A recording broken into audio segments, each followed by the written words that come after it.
ቤት የምታጸዱ ሰዎች ይሄን አዳምጡኝ። በተለይ ደግሞ በአረብ ሀገርና በውጭ ሀገር የምትኖሩ በፍጹም የማጽጃ ፕሮዳክቶችን ማቀላቀል የለባችሁም።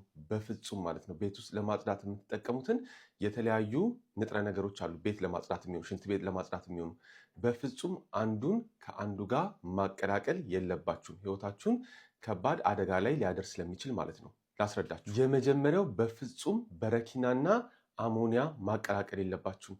ውጭ ሀገር የምትኖሩ ሰዎች አሞኒያ ቤት ለማጽዳት እንደምትጠቀሙ ታውቃላችሁ። ለዚህ በረኪናና አሞኒያን አንድ ላይ አድርጋችሁ ለማጽዳት በፍጹም መሞከር የለባችሁ። ምክንያቱም ሁለቱ ሲቀላቀሉ የሚወጣው ንጥረ ነገር ሳምባን የሚጎዳ የመተንፈስ ችግር የሚያመጣ ንጥረ ነገር ይፈጠራል ማለት ነው። ለዚህ በረኪና ለብቻው አሞኒያ ለብቻው ነው ማጽዳት መጠቀም ያለባችሁ ማለት ነው። የመጀመሪያ። ሁለተኛ ደግሞ በረኪናና የሽንት ቤት ማጽጃ በፍጹም አይቀላቀልም።